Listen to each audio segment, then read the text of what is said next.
Man, I don't know how many times I watched this. Unlike most, I didn't watch the Super Bowl because I don't watch football like that. But I was there for the Kendrick performance and I wasn't disappointed, man. That left me wanting more, if anything. And for a second there, I forgot that the halftime show is like 12 minutes or something like that. I thought it was going to go like half an hour or something because I know how good Kendrick's performances are. Like, this is something that I knew from his Amazon Prime videos, concerts. That was one of the greatest pieces of art that I've ever witnessed. You could see that this guy is really a creative mind and he didn't disappoint with this one. So I was expecting greatness and I got greatness. And this is one moment in history where I can say I was fully there for. I missed most of the big moments in pop culture as a whole. I've missed a lot of moments and I don't regret it, but like it's kind of nice to be included, kind of. It feels like I did something. It feels like I'm getting rewarded for being there when this moment was happening, when the song was getting big,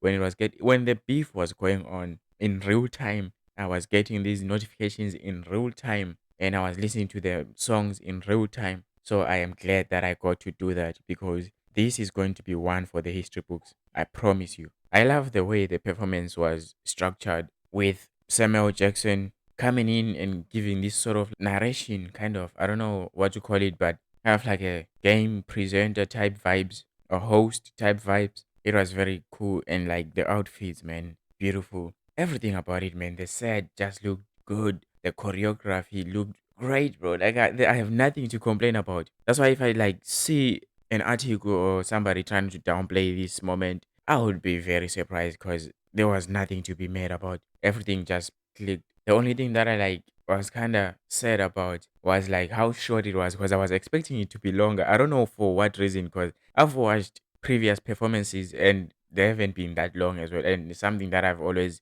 looked at as like, oh man, there was so much that like the artist could have got in here. But the fact that the time is so short, we couldn't do much. But I guess people are going to get more on their tours and stuff. Kendrick is really special, man. Didn't forget anything. He just went through everything so smooth. I truly appreciate him now more than ever. And we got to hear like a lot of hits, even though they were like cut short, just to make up for that, timing, man. That so we got to hear Humble, DNA, to name a few, and some songs on GNX. I guess that's to like kind of promote his upcoming tour, and I'm sure it's going to do numbers because Caesar is on that as well. Let's talk about Caesar for a second. She had one of the best performances of the night. Like the way she carried herself, the way she did her vocals. I saw something on Twitter saying that like your mic wasn't on or whatsoever. I'm not going to go down and like rewatch that and break it down whatsoever. In the moment, it felt real. I don't know what the people were talking about, but if that was the case,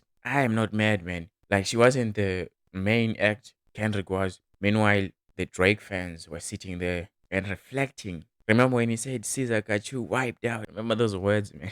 Those words aged like milk. Cause Caesar didn't even endorse dude at all. Caesar has been riding with Kendrick since, and I bet that hurts for Drake. But I'm not going to get on Drake for now, cause I think last night was brutal enough. Also, we had Serena Williams there doing the creep walk and stuff. This was like a whole full circle moment, and I love that for her. The performance as a whole felt like a movie, man. There's no other way to explain it. After watching this video, you better go watch it again, cause it's perfect. They worked with the time. They're not going to change it. But if it was like 30 minutes, people could have seen what Kendrick really is capable of. Before I forget, people thought that he wasn't going to perform Not Like Us, but he did it. Like throughout the whole performance, when he was performing all these other songs, he kept on teasing it until the end when he just went full on. It wasn't like the end, like a song before the end. Funny thing is that during the whole performance, I didn't hear the crowd as much, right? I heard them cheer when the songs paused here and there, but during his performance, there was no noise whatsoever. But when that A minor hit, you could hear everyone shouting that. And I know that could have hurt, man. We are in the celebrating stage of this